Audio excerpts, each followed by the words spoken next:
There is nothing worse than untapped potentials. If you know that you're made for more, this is the place. I know that every successful person I've ever met has one thing in common. They do not let themselves fall victim to their circumstances. They figure out a way to rise above it. So join me on this journey where I help you to be better, do better, and have better in life and in business. If you're feeling stuck and you're needing some practical tools, some hope to get you to that better life, this is definitely the place for you.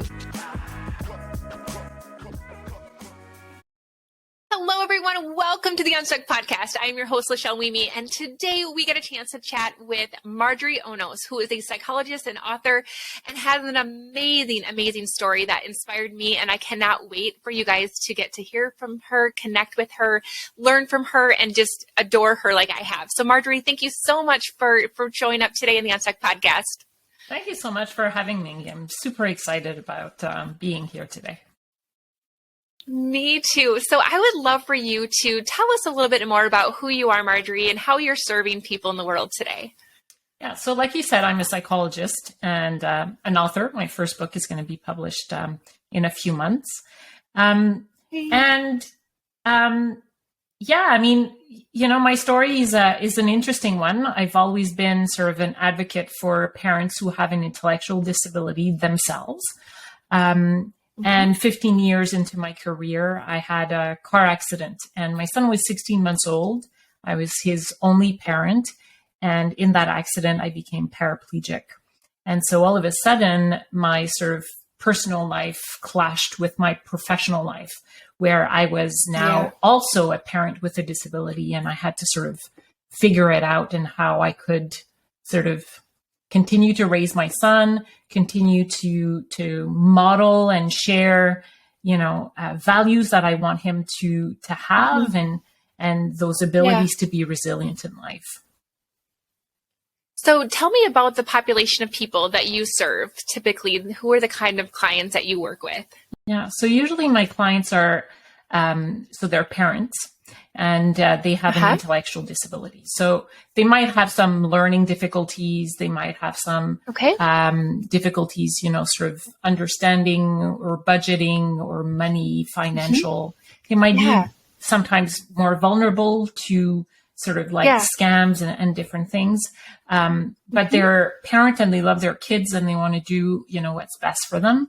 And so my job is basically to support them, and more often than not, it's actually advocating and making sure they have a voice, which is interesting because when I became a parent with a disability, knowing all of that discrimination that there is in terms of like us being allowed to parent, I thought I had become voiceless. I thought my voice, nobody would listen to me anymore because I was now a woman with a disability and I was going to be, you know, discriminated against.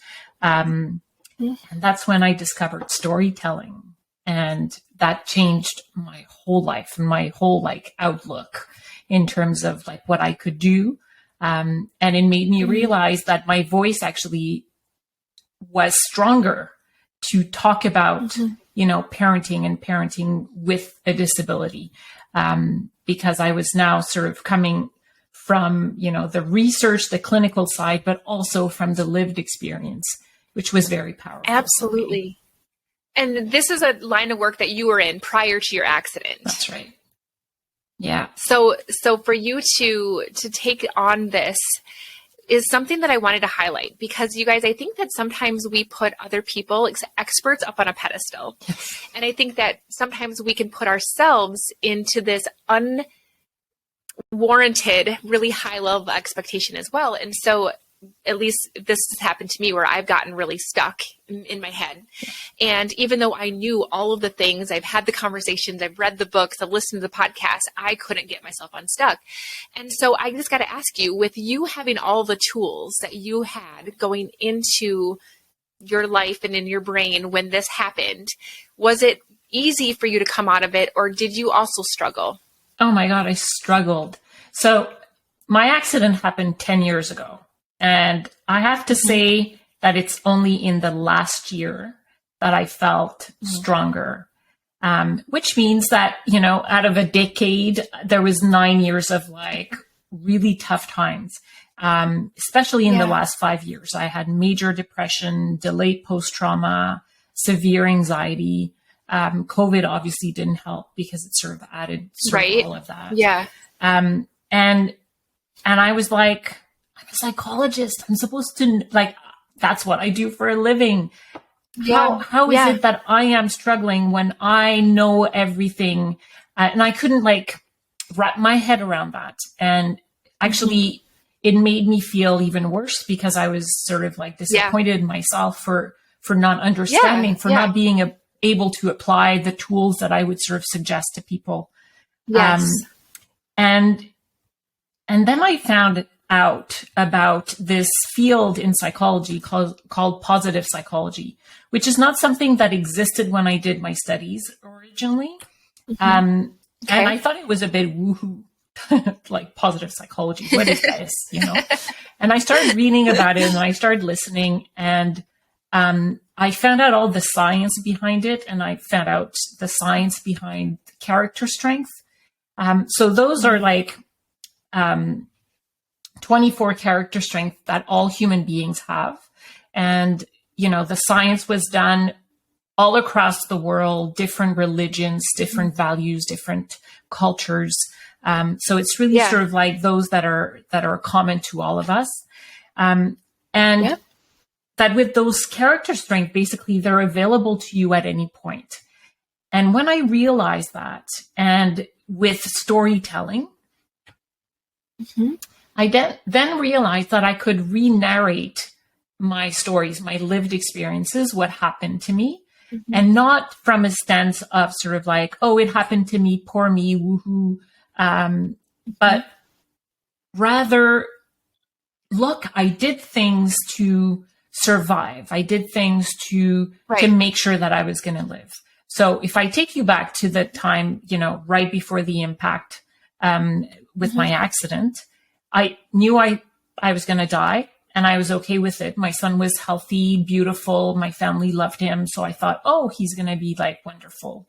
And then I realized that I was his only parent, which meant that if I died, he would be an orphan. And I felt like I couldn't do that. I needed to live. So I asked to live in the car. And when I woke up in the car, I don't know, a few minutes later, I lost consciousness. So I don't know how much time I was out. I couldn't feel or move anything below my neck. So I was basically quadriplegic, didn't know at the time. But I gathered my strength and I asked to have my arms back. And I was like, I need my arms back to be able to take care of my kid, to be able to hug him, to hold him. And my arms came back, like the sensation and the motor skills. So, like I can move my arms. And when I told the story originally, it was sort of like, I lost everything in that car. It happened to me. I couldn't do anything. I was useless and powerless and helpless. Now with the character strength, I could tell the story and say, no, I used love. The love from my son, which is a character strength, my main character strength, actually. I used love to leverage my other character strength, like prudence, where when I realized that my spine had been sort of, touched or something was going wrong, I said to myself, you need to stop moving. You need to wait for people to come, right? That's a strength. And so it's not being passive like I used to say. It was sort of like, no, I use prudence. I was like, I used spirituality, which ironically, spirituality is the strength that I use the less. So out of 24, if we were to rank them, spirituality was number 24.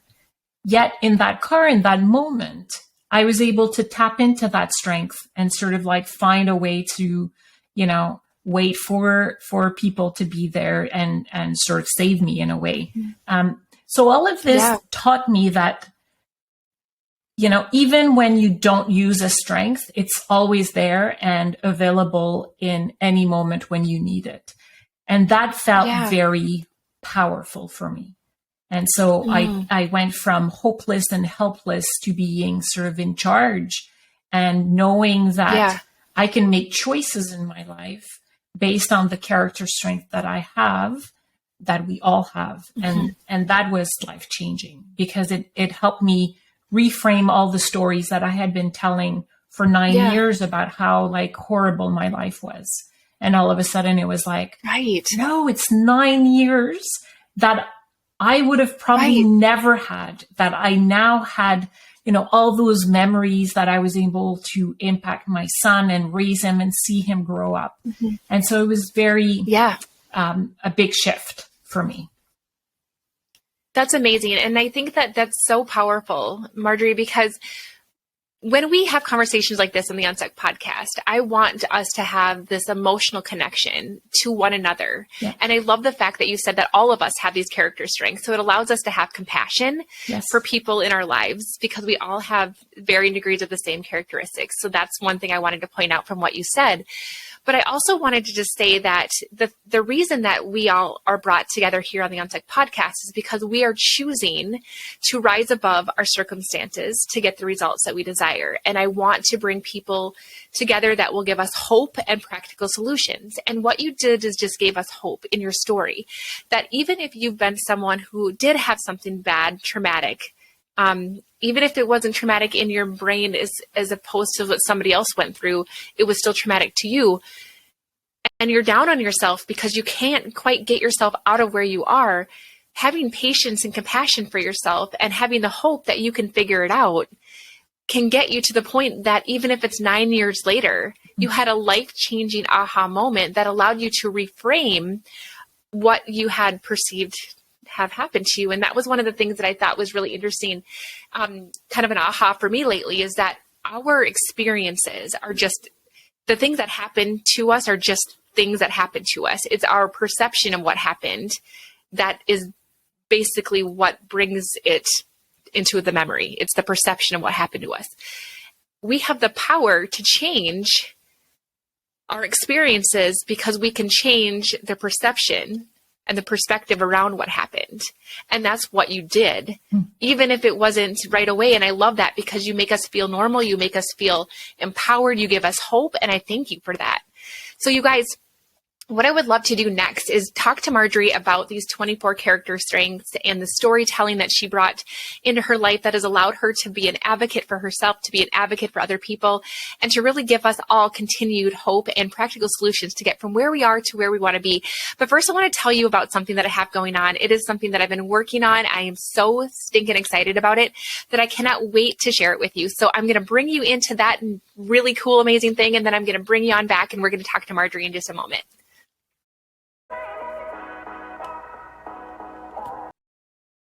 Hey, Lachelle here, and I just got to ask you, do you ever listen to podcasts or special training from gurus who are telling you exactly what to do, but you still have questions? Wouldn't it be amazing if you actually could ask questions to the people who are presenting to give you your personalized answer to how you can get into action and apply it to your unique situation? That is exactly why I created the Better Club Elite, which is a very special, very exclusive monthly membership that gives you access to those question and answer sessions that are going to get you into action and get you all lined up with everything that you need to start being better, doing better, and having better in life and in business. The support, the answers, and everything that you need to get you into action. So let's go. Okay, Marjorie, I would love to continue this conversation around these 24 character strengths. And so can you give us an idea of basically first where you learned of this? Is this something that you came up with? Is this something that you learned from someone else? And kind of take us through an introduction of what it's all about. Yep. So I think it was in a conference in psychology that I heard about it the first time. Yeah. And they referred me to this site called VIA Institute, so VIA Institute. And this is basically the institute that creator did the research. And on there, you can actually fill out a survey to see, how you rank those different character strengths for yourself. And you have like a report that's free. So it's like no money involved. And from there, you get to learn about those character strengths. And if you type like any of the strengths, you can get information. So, you mentioned earlier about hope. Well, hope, by the way, is a character strength, and it's a very powerful one because it allows us to sort of visualize something in the future, but really put in the steps. And that's like really, powerful in a way, because it's not just like, oh, I'm thinking about, what I would like, but it's also like, how am I going to get there? So it's incredibly powerful for that reason. But love of learning, I told you that love was my sort of signature character strength. Love of learning is my second one. So as soon as I heard about it, I got so excited. I was like reading it all up. So I read so many books about, the character strength and about positivity and about hope and about love. And it was just like fantastic. And the more I learned, the more I wanted to learn. And so there's like many, different institutes that allow for that to be shared into the world. And there's many different blogs. Yeah. And if people like follow me on Instagram or go and see, my Facebook page or whatnot, they would see sort of blogs about those character strengths, because I feel very powerful, about those. Yeah. And then everybody has all of them, but we have varying degrees of them. Yep. Is that right? That's right. Well, so you kind of have your top couple. Exactly. Okay. So what happens is that we all have sort of signature character strengths. Those are like let's say the 5 top ones that we use constantly. Yeah. That's sort of like breathing, for me, love and love of learning, kindness. Those are my top 3. I can't live without sort of those 3, right? And there's one that's gratitude and appreciation for excellence, that are also in my top 5, actually. So my life is all about that. That's my signature, who I am as a core. Then you have sort of the lesser ones. So those are the ones at the bottom. It doesn't mean that you're not using them. It just means that it's, maybe harder for you to apply them, or you don't think about sort of like, for me, it was like spirituality. I wasn't someone who was going to church or praying or even stopping and meditating. As I learned about positive psychology, actually, I learned also about meditation. COVID did that for me. I needed to find tools and strategies. And so I started meditating with my son. Well, meditation is part of spirituality, because you feel sort of connected with the world around you and so forth. It helps to ground you. So all of a sudden, spirituality, because I was meditating, I redid the survey a few times since I did it the first time. So you could do it more than once. Spirituality came up because it also became more present in my life. And I think, the survey really represents sort of a picture of how you're using the strength at that moment. Yes. So things can change, because if you practice something that, like practicing humility, for example, or making notes, and steps to follow a plan, so you become more self-regulated, which is another character strength. Or if you decide, you have, those, I forget the name, but every like New Year's, we have sort of like those resolutions. Resolutions. Thank you. Those resolutions, right? And you want to persevere, and with the perseverance is a character strength. Then as you sort of persevere in your resolution, then all of a sudden you heighten sort of this strength.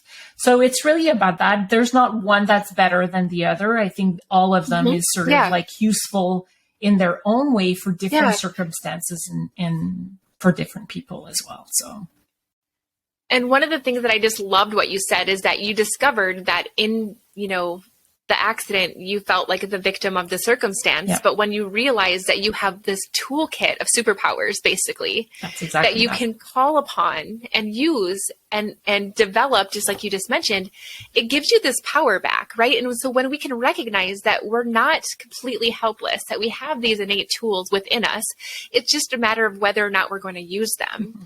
And that's what you did. And so tell me about how you were able to incorporate storytelling into this phase of your life where you were really trying to use your voice to make a difference. Yeah. So it happened actually, someone sort of told me, oh, do you know Speaker Slam? You speak well.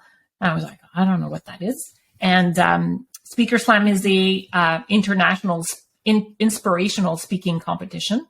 And you basically, they have themes and you could submit sort of a 4-minute speech.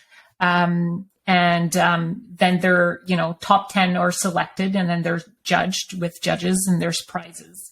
And so I started writing, and I started writing about sort of like my life, my experience, my accident, and what that did to me. And, happily for me, all the themes that they were sort of suggesting, I could find sort of a relation to what had happened. So last year I competed in all the competitions. So there was like 5 or 6 competitions. And the last 3, I was second on forgiveness when I talked about my dad and how it was very hard for him to accept the fact that I would never be walking again. So I talk about this there. And by telling the story, my dad died in 2018. My dad was sort of like, our relationship was strained when he died. And I felt really bad about that. And by writing that story about forgiveness and my dad and his desire for me to walk, and for me meeting my dad when I had the accident, it sort of, I felt like it gave my dad back to me, which was very like powerful. And that was just by crafting a story about him and remembering him. The one after was on superpowers, personal powers. And I talked about my cousin. My cousin is someone who's very important to me. She died of cancer, but before she died, she lived 4 years. And so my speech is about her giving me the blueprints to my recovery when I had my accident, and the parallel between her life and my life. And how, we both loved our kids so much that we wanted to stay as long as we could in their lives and sort of be present.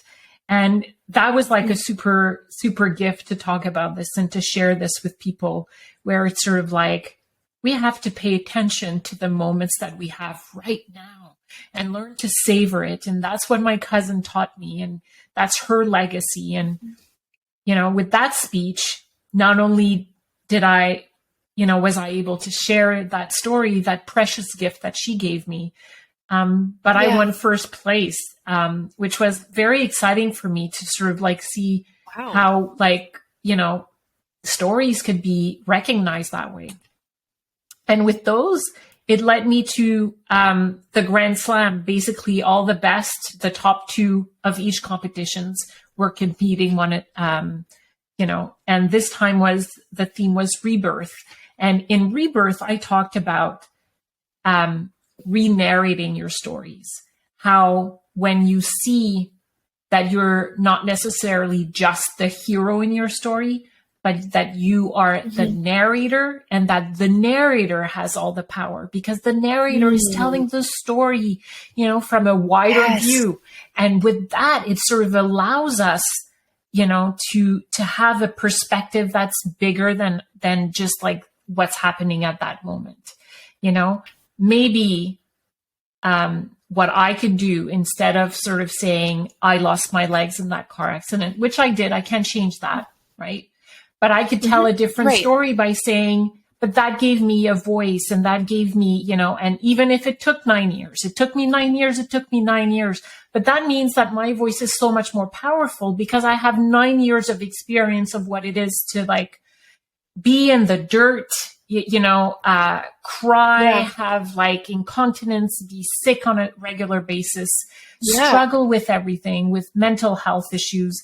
But that gives me sort of that experience of saying, hey, I know what you're going through. I lived it, and I know how hard it is. But you know what? I also know that if you continue putting one step at a time, or like my son would say, no steps, Mom, now it's rolls, right? Because I'm in a wheelchair. So if you continue to roll forward, right? Then, the sun will come up, because the sun comes up every morning. Yeah. And that's amazing. And I love that, because what you're doing is you're giving me this big picture of almost like, do you remember when we were kids, how we had like a choose your own adventure book? Yes. Did you ever have those? Yes. Where if you could, like, if you wanted to do this, then turn to this page. Right. And I don't know if they make those anymore, but it's almost like we have to look at our life like that. And in the sense of, we are the narrators of our own lives. We get a chance to choose how the next chapter plays out if we choose to do that. That's right. And how are we going to pick up, like, okay, should the character pick up this superpower, this character trait, or should they pick up this character trait today? And what can that that person use their superpower to do? And it's almost like you're teaching us how to take this amazing picture of our life and to be the narrator in it, and to see all of these things that we can use to choose to make the story even better, instead of just closing the book and throwing it away and crying. That's right. Because sometimes that's what we want to do. Yes. And you know what? I mean, you talked about compassion earlier, and I would say if that's all you can do that day, right, is cry, then cry. But know that once you're done crying, you're getting up and you're going to do something. Yeah. Right. And, telling that story about sort of the narrator and so forth in that speech actually made me win the Grand Slam. Yay! And I was like, that's amazing. I know, because I think it resonated in a lot of people. A lot of people were sort of like, yes, a lot of the judges were like, talking about how, because in my speech, I talk about those fairy tales that we used to be told, as ladies, right, as young kids, about sort of, the Prince Charming is going to come and save you, and, all pretty, and you just have to look pretty because you're the girl. And I was like, no, let's change that narrative. That's not the narrative that I want. I don't want to be saved. Yeah. I mean, I want to have a companion, maybe, right? But I don't need to be saved. I can save myself, or I can sort of like go through life and make my choices that will lead me to where I want to go. And if there's setbacks, then I know how, I could work it out, because I have all those strengths that I can use. And those strengths, it doesn't mean that it's just us individually. I really also do believe in support and the importance of that.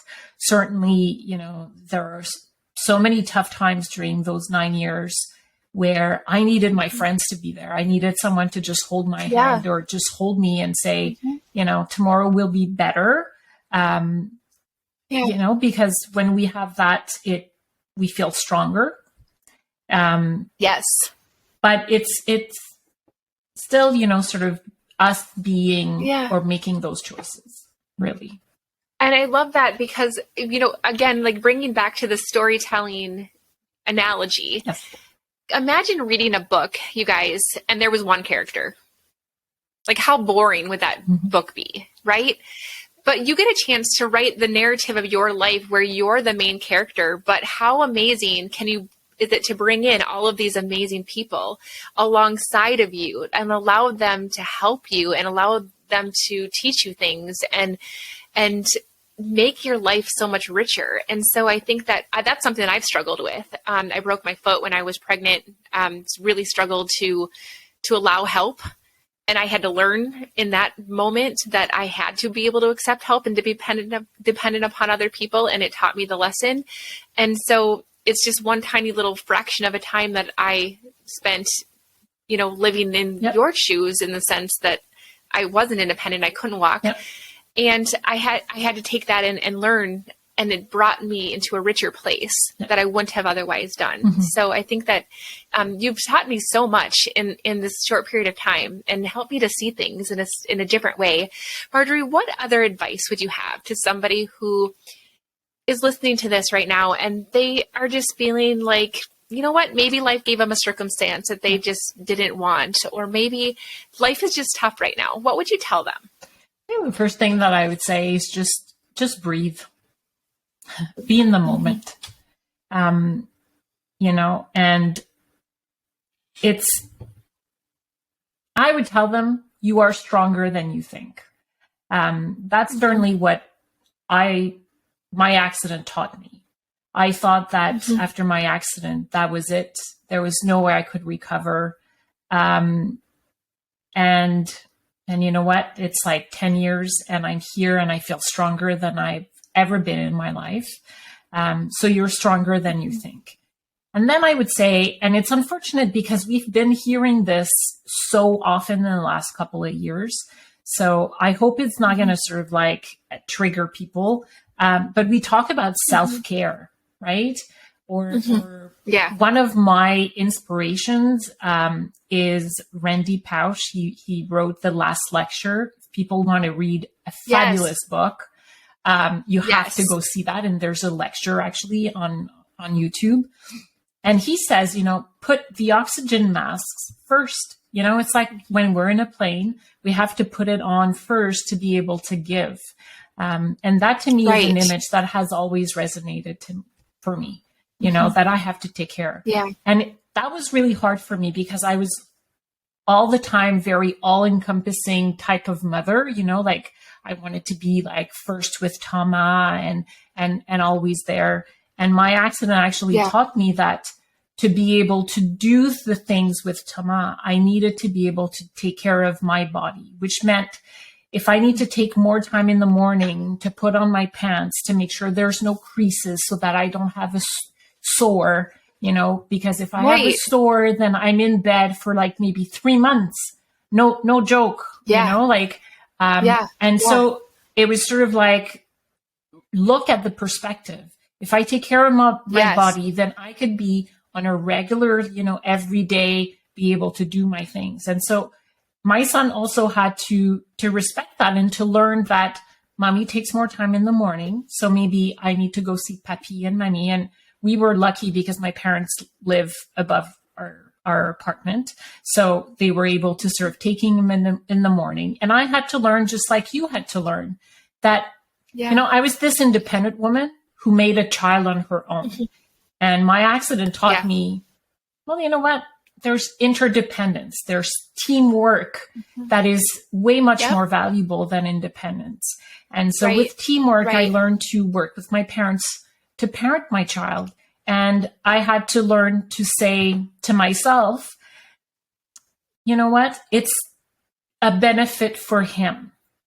The fact that he has 3 adults that love him dearly, that are there to like guide him and mold him and just guide, you know, take him, is more than if he had only one. And I had to be okay with that and to see that it was really about him and not so much about me anymore and what I wanted to do, which was raise my son on my own.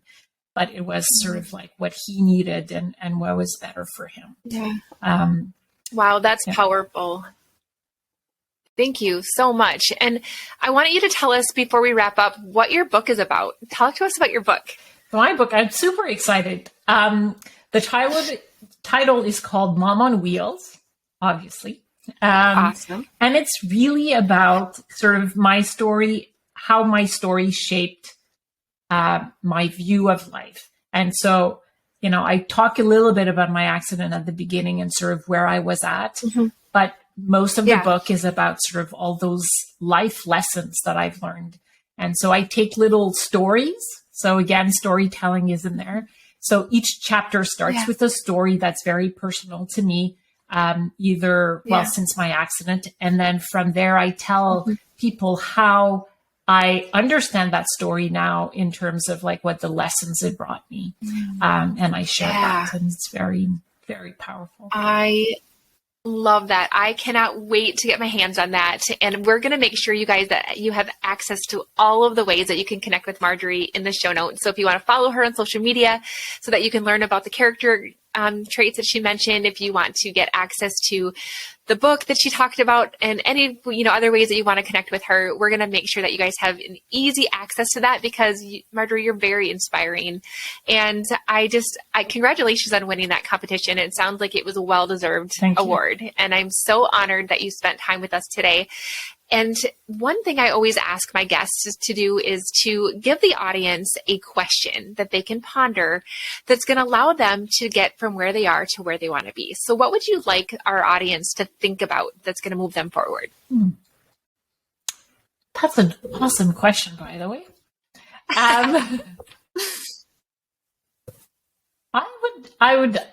The question would be, what could you do? What is the one little thing that you could do differently tomorrow that will make your day, or your smile stay longer on your face or something like that? I love that. Yeah. That's brilliant. That's brilliant because you guys, if you can create more moments like that keeps the smile on your face longer, what an amazing life that would be. Mm-hmm. So thank you so much. I love just the impromptu where the spirit leads you to share with us. And so I want to thank you for that. I want to thank you for inspiring us and for all of the nuggets of wisdom and truth that you brought us today. Such a blessing. Thank you so much. And you guys, I hope that you have an amazing rest of your week. And we will be back here next Wednesday. So I'll see you soon. Thank you so much for listening to the Unstuck Podcast. I'm so grateful to be on this journey with you. And don't forget to check out the show notes if you want to get into my private club, the Better Club, to be able to learn better ways to be better, do better, and have better. So until next time, keep showing up. Let's get unstuck together. Have a great day.